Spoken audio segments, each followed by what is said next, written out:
પ્રશ્ન બીજો કે જે કોઈ અત્યારે હોબાળો થયો હોય એ બધી દિલથી હૃદયના ભાવથી 100% માફી માંગુ છું કે આ વાત કોઈને મગજમાં લેવી નહીં. અત્યારે અમારા દ્વારા મંત્રી દ્વારા બધી વાત થઈ હોય બરોબર, એ બધી 100% માફી માંગુ છું.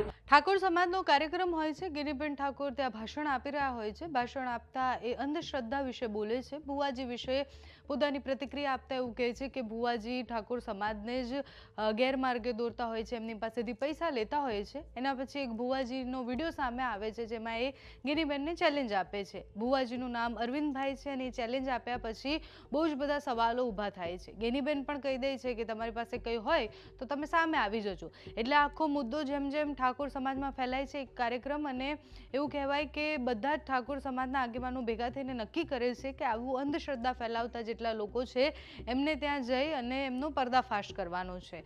વિજ્ઞાન જાથા જેવું કરતી હોય છે એ રીતનો જ કાર્યક્રમ ઠાકોર સમાજના લોકોએ પણ કર્યો. એટલે જે અલગ અલગ ભુવાજી છે એમના ત્યાં જાય છે, એમને સવાલો કરે છે. અને એવું જ થયું જ્યારે અરવિંદ ભુવાજીના ત્યાં ગયા. મુના ગામ છે પાટણ પાસેનું. અરવિંદ ભુવાજી ત્યાં બેસે છે અને ત્યાં એમના સ્થળ પર જ્યારે આગેવાનો પહોંચે છે તો એમના સમર્થકો જે હોય છે ભુવાજીના, એ અને આગેવાનો આમને સામને આવી જાય છે. સમર્થકો એમનો ફોન લઈ લે છે અને જે ઠાકોર સમાજના આગેવાન હોય છે એ ગુસ્સે થઈ જાય છે, પોલીસને બોલાવે છે અને પછી બબાલ થાય છે. એના પછી બહુ જ બધા પ્રશ્ન થાય છે કે એક ભુવાજી જે એવું કહે છે કે 5000 બાધાઓ રાખેલી છે મારી પાછળ અને તમે મારી સામે આવી જજો, એ ભુવાજી પછી માફી માંગતા દેખાય છે. ભુવાજી કેમ માફી માંગે છે? તો ભુવાજી એવું કહે છે કે મારા સ્થળ પર તમે આવ્યા છો અને આપણે તો એક જ છીએ, આપણે સમાજના લોકો જ છીએ, આગળ જતાં આપણે જ એકબીજાને કામમાં આવવાના છીએ. અને જે પણ મારા સમર્થકો અને મને જે ચાહે છે એ લોકોએ તમારી સાથે જે કર્યું એ ખોટું છે, એની હું માફી માંગુ છું. ગિરિબેન ઠાકોરે અંધશ્રદ્ધા માટે જે કહ્યું ઠાકોર સમાજે એ ઝીલી લીધું અને પછી અલગ અલગ જગ્યાએ જઈ અને આવા ભુવાજી સામે સવાલો કરતા દેખાયા અને એના પછી બબાલના વિડીયો સામે આવ્યા. અરવિંદ ભુવાજી માફી માંગે છે એ વિડીયો પણ સામે આવ્યો છે. એટલે મુના ગામમાં જ્યારે અરવિંદ ભુવાજીના સ્થળ પર ઠાકોર સમાજના આગેવાન પહોંચે છે ત્યારે શું થાય છે, ભુવાજી માફી માંગતા શું કહે છે તે જોઈએ. અમારા ઘરે આવ્યા હતા મુના માતાજીના મંદિરે. એટલે જ્યાં ત્યારે આવ્યા ત્યારે એમને આપણે નમન ગતિ કરાવી, બેહાડ્યા, ખુરશી આલી અને એમને મને 2-3 સવાલ પૂછ્યા કે ભાઈ આ રીતની વાત આ બધું હોય. એવી અમારી બે વચ્ચે ચર્ચા ચાલુ હતી બરોબર. અને એન્ડમાં વાત થઈ કે ભાઈ તમે આયા છો, તમે પૂછ્યું છે બરોબર, એટલે શેના માટે પૂછો છો? એટલે એમને કીધું કે અમે તમારું આ બધું ચેક કરવા માટે આવ્યા છીએ બરોબર. એટલે એમાંથી પબ્લિક વધારે હતી, પબ્લિકના દ્વારા ઉભાળો થઈ ગયો બરોબર. નહીં, તમારા સપોર્ટર હતા.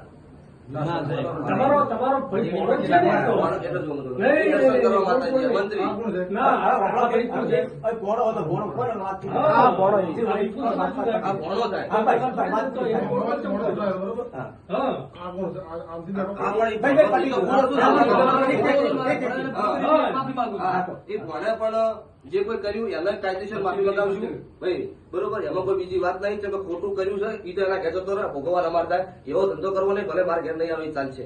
પ્રશ્ન બીજો કે જે કોઈ અત્યારે હોબાળો થયો હોય એ બધી દિલથી હૃદયના ભાવથી 100% માફી માંગુ છું કે આ વાત કોઈને મગજમાં લેવી નહીં. અત્યારે અમારા દ્વારા મંત્રી દ્વારા બધી વાત થઈ હોય બરોબર, એ બધી 100% માફી માંગુ છું. કેમ કે મારા ઘરે બબાલ થઈ હોય, કરવાવાળાની વાત તો સાઈડમાં રાખો, પણ નોમ બદલે અમારું થાય, અમને ખોટું લાગે, પરિવાર જેવું આડો પાડોનું કામ છે.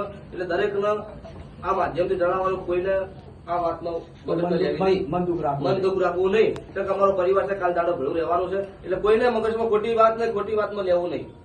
જય માતાજી.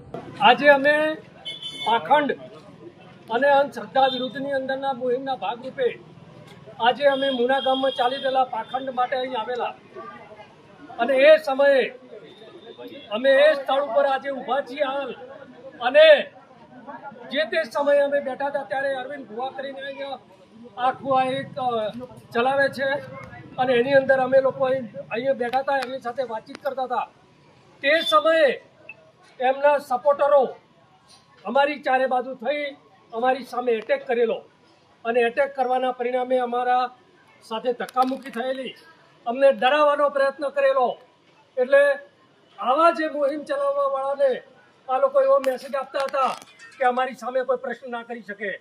એટલે મારે ખાસ કરીને ઠાકોર સમાજને અને બીજા જે અંધશ્રદ્ધામાં ફસાયેલા લોકોને મારે આજે વિનંતી કરવી છે કે આવા લોકોથી ડરો નહીં. આ લોકો તમારી સામે હુમલો કરશે તમને કોઈનો દેવનો ડર બતાવશે, તમારી સામે જે પણ એવા હાથગંડા અપનાવશે, તમારે ક્યાંય પણ તકલીફ પડે તો અમને કહેજો, અમે તમારી સાથે છીએ.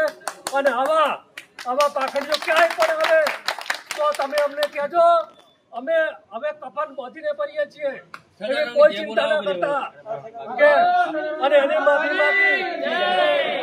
માફી માગી છે અને માફીને લાયક તો નથી જ, છતાં પણ માફી માગી છે એટલે મોટું દિલ કરીને ઠાકોર સમાજ અને અમે બધા એને માફ કરીએ છીએ. અને એનો એક કે બે માણસો જે બાકી છે એના વિડિયા નહીં આવે તો એ પણ કોઈ ગામમાં નીકળી ના શકે એવી રીતનું અમે કરશું.